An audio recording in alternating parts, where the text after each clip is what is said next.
आज हम पढ़ने वाले हैं your class 9th last chapter, that is chapter number 18, the never never nest part 1। Because it's a long chapter, a long drama, one act play. हम आज सीखेंगे कि वन एक्ट प्ले क्या होता है।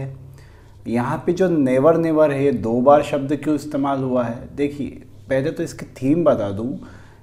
एक कपल के बारे में ये स्टोरी है जो हर चीज़ इंस्टॉलमेंट पे लेके बैठा हुआ है। आजकल की लाइफ अगर हम देखेंगे तो लोग क्या करते हैं, उन्हें सब चीज़ें चाहिए, अननेसेसरी चीज़ें भी चाहिए। हर किसी को क्या चाहिए कि उनको ना ज़रूरत की चीज़ हो नहीं। आज आप सिंपल फ़ोन में भी काम चला सकते हैं, लेकिन लोग क्या करते हैं, महंगे फ़ोन्स खरीदते हैं, है ना।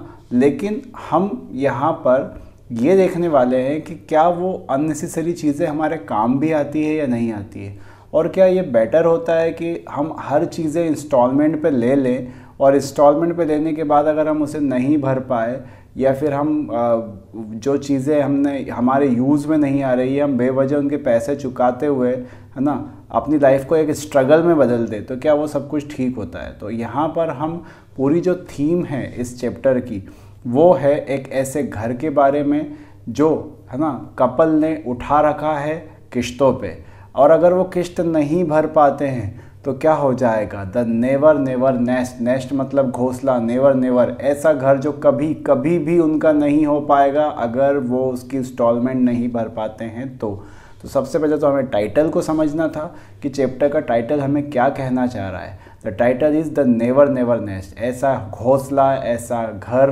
है ना, जो कभी भी आपका नहीं हो सकता, कभी भी, अगर वो किस पे हो, इंस्टॉलमेंट्स पे हो, और आप इंस्टॉलमेंट्स को चुका ना पाएँ। हाँ, इंस्टॉलमेंट तब ली जा सकती, जैसे आप 40,000 कमाते हैं और 20,000 की इंस्टॉलमेंट जा रही है, यू कैन अफोर्ड इट। क्यों? क्योंकि अगर हम 20,000 मकान की इंस्टॉलमेंट में देंगे तो 20,000 में हम अपनी खर्चों को कटौती करके, तिनका बचा कर, है ना, कैसे भी हम अपना घर संभाल सकते हैं। लेकिन अगर आपकी इंस्टॉलमेंट जो है वो 40,000 है और आप कमाते 42,000 है, तो ऑब्वियसली बात, फिर आप खाओगे क्या अगर आप 42,000 की इंस्टॉलमेंट भरोगे तो। ऐसा ही कुछ हमारे जो कहानी के मेन कैरेक्टर्स हैं उनके साथ घटने वाला है। तो चलिए शुरू करते हैं और जानते हैं बहुत सारी चीज़ें के बेसिक को। पहले सबसे पहले तो हम लेसन में पढ़ने के वाले हैं। ये लेसन है किस बारे में। The never never nest is an insightful play about a young couple. ये एक तरह से एक आंखें खोल देने वाला एक प्ले है जो यंग कपल के बारे में है, who make full use of buy now and buy pay later marketing scheme, जो पूरा यूज़ कर रहे हैं उस मार्केटिंग स्कीम का जिसे कहा जाता है अभी खरीद लीजिए, पेमेंट बाद में करते रहना। ये सब पे मिलेगा आपको, अमेज़न पे, फ्लिपकार्ट पे, बैंकें भी प्रोवाइड कराती है। हर कोई आपको क्रेडिट फैसिलिटी देने के लिए बैठा है। क्रेडिट कार्ड के लिए आप कहीं जाओगे, आपके पास क्रेडिट कार्ड बना हुआ है, नहीं बना हुआ है, लो हम आपका क्रेडिट कार्ड बना देते हैं, है ना, क्योंकि उनका तो फ़ायदा है, उनका पैसा लोन पे उठ रहा है, उनको उसके लिए ब्याज मिलेगा, लेकिन आप उसको पे कर पाओगे या नहीं कर पाओगे। This comedy is very relevant to today's situation. ये जो कॉमेडी है ये आज की सिचुएशन में बहुत ज़्यादा फिट बैठती है। बाइंग थिंग्स ऑन इंस्टॉलमेंट, जहाँ पर हर शख्स चीज़ों को इंस्टॉलमेंट पे क्या कर रहा है, बाय कर रहा है या खरीद। Next is the title. When we observe the title of the play, the use of negative word never twice, है ना। जब हम इस चैप्टर के टाइटल को देखते हैं तो यहाँ पे नेगेटिव वर्ड जो नेवर है उसको 2 बार एम्फेसाइज मतलब होता है जोर देना। यहाँ पे नेवर शब्द 2 बार आता है और ये जोर देता है द इम्पॉसिबिलिटी एट होम, जो बताता है कि घर कभी भी आपका नहीं हो पाएगा। The word nest literally means the home for birds. Obviously हमें पता ही है कि नेस्ट का मतलब घोंसला होता है, जो बर्ड्स का घर होता है वो, है ना। ये बता रहा है कि जैसे पक्षियों का घोंसला टेम्पररी होता है ना, आज बनाया कल टूट सकता है, वापस नया बनाना पड़ेगा। Here the house of the couple is bought on installment. यहाँ पर जो घर है वो कपल ने इंस्टॉलमेंट पे लिया है। Which can be taken back, obviously बात है, जिस संस्था ने आपको ये घर दिया है लोन पे वो वापस ले सकती है। If amount is not paid in assign time, अगर टाइम पर किश्तें ना चुकाई गई तो। हमने पढ़ा कि ये वन एक्ट प्ले है, तो हमें ये भी जानना चाहिए कि वन एक्ट प्ले होता क्या है। सबसे पहले तो ऐसे नाटक, ऐसे ड्रामा जो शॉर्ट हों, छोटे हों, है ना, लेस नंबर ऑफ कैरेक्टर्स, इसमें कैरेक्टर्स की संख्या बहुत कम होती है। हम देखेंगे कि इसमें बहुत ही कम नंबर ऑफ कैरेक्टर हैं। एक सेटिंग होती है, एक वन सेटिंग का मतलब होता है कि एक बार में ये पूरा हो जाता है, इसके लिए आपको बार बार जो है एक्ट बदलना नहीं पड़ते हैं। शॉर्ट थीम, छोटी सी थीम होती है, बहुत ही छोटे मुद्दों पे, छोटी मोटी बातों पे बनते हैं, कोई बड़े बड़े टॉपिक्स सटायर्स नहीं लिए जाते, कोई बहुत बड़ी थीम्स नहीं ली जाती हैं, और बहुत ही छोटे समय में ये क्या हो जाते हैं, पूरे हो जाते हैं। कैरेक्टर्स के बारे में जान लें, क्या हम किन कैरेक्टरों का जिक्र करने वाले हैं। सबसे पहले Jack, husband, easy going man. Jack यहाँ पे कपलों में हस्बैंड है, बहुत ही आराम से चलने वाला, बहुत ही कम दिमाग पर टेंशन लेने वाला, without proper plan about the future. भाई साहब की फ्यूचर को लेकर कोई प्लानिंग नहीं है।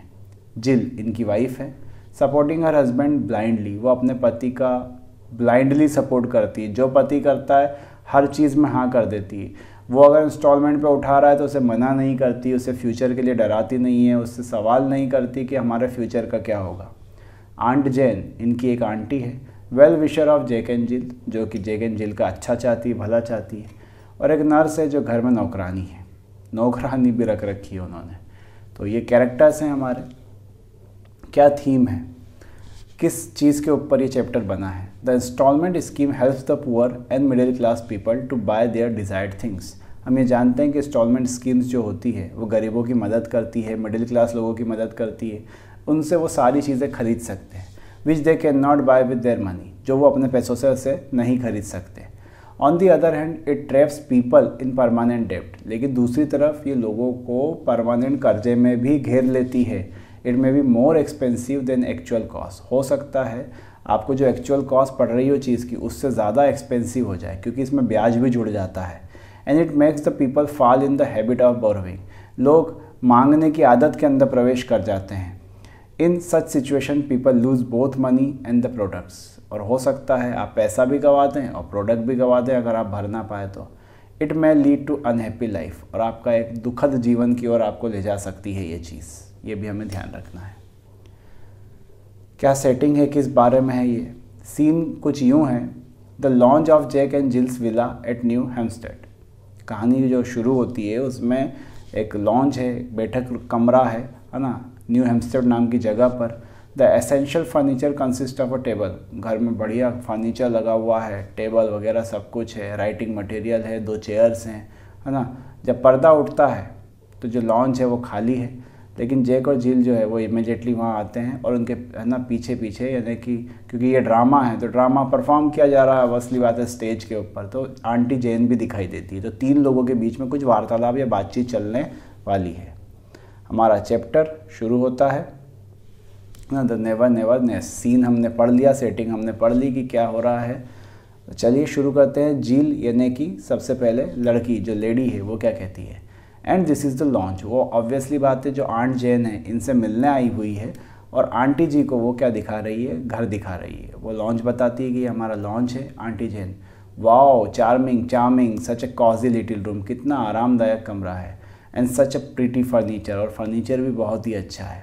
जैक बिल्कुल आराम से मॉडेस्टी से कहता है हमें पसंद आया, है ना। You know handy place to sit in and listen to the radiogram, कितनी अच्छी जगह है ना ये, आराम से बैठो और रेडियो सुनते रहो। Aunty Jane, oh have you got a radiogram as well as a car and a piano. Aunty Jane बड़ी आश्चर्यचकित होती है कि यार अच्छे लोग हैं, बड़े अमीर लोग हैं। उस ज़माने में रेडियो बहुत बड़ी बात हुआ करती थी। आजकल आपको रेडियो लगता है कि यार रेडियो कितने का आता होगा, उस ज़माने में रेडियो ले लिया मतलब बहुत बड़ा। लोग इवन डाउरी में, दहेज में रेडियो और साइकिलें दिया करते थे, इतनी ज़्यादा ये चीज़ें महंगी होती थी। तो आंटी जैन कहती है अरे तुम्हारे पास असली का रेडियो है, कार भी है और पियानो भी है। जैक, इसमें इतना आश्चर्य की क्या बात है। ऑफ कोर्स आंटी जैन, है ना, you simply must have radio set now days. आजकल तो सभी के पास रेडियो होता है, आजकल के दिनों में तो सबके पास होना चाहिए रेडियो सेट, उसमें क्या है। Jill, and it's so nice for me when Jack's away at business. जो उसकी पत्नी है वो कहती है और ये रेडियो मेरे लिए बहुत अच्छा है जब जैक काम के सिलसिले में बाहर रहते हैं। I even make you move it into the kitchen, तो मैं इसे किचन में भी ले जाती हूँ, so that I can listen to it while I cook, ताकि मैं रेडियो को सुन सकूँ ताकि जब मैं कुकिंग कर रही हूँ तो। Jack, sit down aunty Jane, aunty ji बैठ जाइए, यू मस्ट बी टायर्ड, अब आप थक गई होंगी काफ़ी, and we have shown you everything now, हमने आपको घर दिखा दिया है, पूरा घर दिखा दिया है, सब कुछ दिखा दिया है, तो आंटी जी आप थक गई होंगी, आप बैठ जाइए। जिल, what do you think of your little nest aunty Jain? ये देखिए हमारा छोटा सा घोंसला है। तो कहने की आदत होती है, कपल दिखाएंगे, बड़े बड़े बंगले दिखाएंगे। अब यही है गरीब का घर, मतलब आदमी बंगला दिखाता है लेकिन क्या कहता है कि अरे यही छोटी सी कुटिया है हमारी, छोटा सा घर है हमारा। तो भाई साहब ने बंगला ले रखा है और आंटी जी से क्या कहती है जिल कि ये हमारा छोटा सा घोंसला है आंटी जी। आंटी जैन कहती है I think it's wonderful my dears, है ना मेरे प्रियो, ये बहुत ही अच्छा है, बहुत सुंदर है। Furniture, car, piano, refrigerator, radio, सब कुछ तो है यहाँ पे। व्हाट्स इट, इट्स वंडरफुल, बहुत ही अच्छा है, बहुत ही अच्छा है। Jack, and we owe it all to you, और ये सब कुछ आपकी वजह से है। जैक आंटी जी को कहता है कि ये सब कुछ जो हमारे पास है ये आपकी वजह से है। Aunty Jane, yes Jack, that's what worrying me. Aunty Jane कहती हाँ मैं उसी के बारे में चिंता कर रही हूँ, है ना, मैं इसी को लेकर चिंतित हूँ कि हाँ ये मेरा दिया हुआ है। जैक, आंटी जैन आप क्यों चिंता कर रही? आंटी जैन कहती है वो चेक जो मैंने तुम्हें वेडिंग प्रेजेंट के रूप में दिया था, शादी के प्रेजेंट के रूप में दिया था, मैंने तो तुम्हें 200 पाउंड ही दिए थे। क्या 200 पाउंड में ये सब कुछ आ जाता है ना? कहीं मैंने गलती से 200 की जगह 2000 तो नहीं लिख दिया था उसके अंदर? क्योंकि 200 पाउंड में इतना सब कहाँ आता है? जिल, अरे नहीं आंटी जी, है ना, what on earth made you think that? आपको किस चीज़ ने सोचने पे ये मजबूर कर दिया? क्यों सोच रही हो आप ऐसा? आंटी जैन कहती है well that's all right but I still don't altogether understand. Aunty ji कहती है कि देखिए सब कुछ ठीक है लेकिन मुझे समझ नहीं आ रहा कुछ भी। ये घर बहुत सुंदर है, it doesn't cost a great deal for rent, तुम्हें इसका कितना ज़्यादा किराया चुकाना पड़ता होगा क्योंकि ये घर बहुत सुंदर है। जैक कहता है rent? Oh no we don't pay rent. Jack कहता है रेंट, किराया? अरे हम क्यों किराया देने लगे? आंटी जैन, लेकिन जैक अगर तुम किराया नहीं दोगे तो वो तो तुम्हें उठा के बाहर फेंक देंगे, है ना, स्ट्रीट पे, है ना, सड़क पे फेंक देंगे तुमको, और तुम ऐसा तो नहीं करने वाले हो, है ना। तुम्हारी बीवी है और तुम बच्चे की प्लानिंग भी कर रहे हो, बच्चे के बारे में भी सोच रहे हो तुम लोग, तो तुम्हारी बीवी बच्चे को तो उठा के बाहर फेंक देंगे अगर तुम किराया नहीं भरोगे तो। जय कहता है अरे आंटी जैन आपने मेरी बात को गलत समझ लिया, हम किराया नहीं देते हैं इसका मतलब ये नहीं है कि हम किराया भरते ही नहीं है। हम किराया नहीं देते हैं क्योंकि ये घर ही हमारा है, हम कोई किराए से थोड़ी ना रहते हैं, हमारा तो खुद का घर है ये। अब आंटी जी और परेशान हो जाती है। आंटी जैन तुम्हारा ये घर?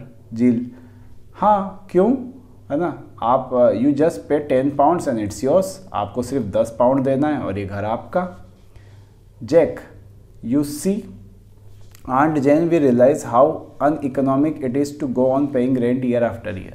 जैक कहता है, जैक आंटी जी को समझाता है कि आंटी जी देखो ऐसा है कि कितनी अनइकोनॉमिक चीज़ हो जाती है, पूरी अर्थव्यवस्था गड़बड़ हो जाती है घर की, कि आप किराया हर साल किराया भरते रहते हैं। जब आप अपना खुद का घर खरीद सकते हो, अपना खुद का घर 10 पाउंड में एंजॉय कर सकते हो और कुछ आसान सी किश्तें भरना रहती है क्वार्टरली, है ना, ऑफ कोर्स, जो कि हमारे जो वाई बी मिस्टर टीनेंट, तो फिर आपको मिस्टर किराएदार बन के रहने की ज़रूरत क्या है? When you can be mister owner, जब तुम मिस्टर मालिक बन सकते हो घर के, तो तुम्हें किराएदार बन के रहने की ज़रूरत क्या है? आंटी जैन कहती है I see yes there is something in that. बोले हाँ ये तो सही बात है तुम्हारी। Even so you must be getting on very well to keep up a place like this. बोले हाँ तुम्हारी बात सही है, लेकिन इसके बावजूद कि तुम, है ना, 10 पाउंड में लोगे, तुम्हारी तनख्वाह बहुत अच्छी होना चाहिए इस तरह का प्लेस मेंटेन करने के लिए भी या लेने के लिए भी। जिल ओह ही इज़ आंटी जैन। उसकी पत्नी कहती अरे ये अच्छा कमाते हैं, है ना, लास्ट ईयर ही 5 शिलिंग के आसपास कुछ बढ़ा था, है ना जैक, तुम्हारी सैलरी बढ़ी थी ना 5 शिलिंग के आसपास। जैक फिर से कहता है of course that was nothing. अरे हाँ ये तो कुछ भी नहीं है ना, मैं तो इस क्रिसमस पर 10 का एक्सपेक्ट कर रहा था, है ना, 10 एक्सपेक्ट कर रहा हूँ कि मेरी 10 शिलिंग बढ़ जाएगी, तनख्वाह बढ़ जाएगी मेरी। आंटी जैन कहती है Jack I have just thought of something. Jack मैं कुछ सोच रही थी, वो जो कार, क्या ये कार तुम्हारी है? जिल कहती है अरे आंटी जी क्या बातें कर रही हो आप, ऑफ कोर्स हमारी है। आंटी जैन पूरी की पूरी तुम्हारी है। अब जैक समझ जाता है कि आंटी क्या कहना चाह रही है।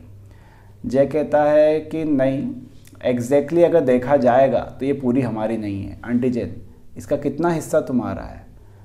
जिल कहती है मुझे ये कहना चाहिए कि जो स्टेयरिंग व्हील है ना, और जो टायर है ना, अबाउट 2 ऑफ द सिलेंडर्स, और सिलेंडर्स जो है ना, बस ये हमारे होंगे क्योंकि हमने किश्त का पैसा इतना भरा है। देखो जितना आप दे चुके हो उसमें यही सब आ चुका है ना। तो वो क्या कहती है कि देखिए ये किश्त पे है गाड़ी, है ना, और काफ़ी अच्छी लगती है, आप देख ही सकती है कितना अच्छी लग रही है गाड़ी, तो इसमें आश्चर्य की कोई बात है नहीं। Aunty Jain, I don't see anything wonderful about it. Aunty Jane कहती है देखो जिल, तुम्हें तो बहुत अच्छा लग रहा होगा ये चीज़, लेकिन मुझे ये अच्छी नहीं लग रही चीज़ें कि तुमने सारी चीज़ें इंस्टॉलमेंट पे उठा रखी है और तुम भरोगे कैसे? Jill, but there is aunt Jane, you see although we could never buy a car outright, we can enjoy all the pleasure of motoring for मेरे 5 पाउंड्स डाउन। जिल कहती है लेकिन ये अच्छी चीज़ है आंटी, देखिए आप अगर कैश में ख़रीदने जाते हैं तो आप कभी भी कार नहीं खरीद पाते। अगर हम 5 पाउंड देकर कार उठा लाए हैं तो आप कार का मज़ा ले सकते हो 5 पाउंड में। आंटी जैन कहती है और बाकी फिर तो तुम इसी इंस्टॉलमेंट में भरोगी, है ना, जैसा कि मुझे लग रहा है। तो जिल कहती है एग्जैक्टली, अब आप आंटी जी समझ गई। आंटी जैन, एग्जैक्टली, है ना। और वो रेडियो की क्या कहानी है, वो रेडियो कैसे आया? जैक कहता है वो भी, है ना। आंटी कहती है और वो पियानो, है ना। तो यहाँ पर सारी की सारी चीज़ें इंस्टॉलमेंट पे है, सारी की सारी, और वो यही कह रही है आंटी की ये तो तुम सारी चीज़ें इंस्टॉलमेंट पे उठा लाए हो। और वो बोलती है रेडियो भी इंस्टॉलमेंट पे, पियानो भी इंस्टॉलमेंट पे, मकान भी इंस्टॉलमेंट पे, कार भी इंस्टॉलमेंट पे, तुम्हारा क्या है, तुम्हारा खुद का क्या है, तुम कैसे चुकाओगे सब कुछ? तो आंटी काफ़ी चिंतित हो रही है, उन्हें दोनों की कपल की टेंशन हो रही है। तो आगे क्या होता है इस स्टोरी में जानने के लिए हमें पार्ट 2 का वेट करना होगा। So thank you for watching.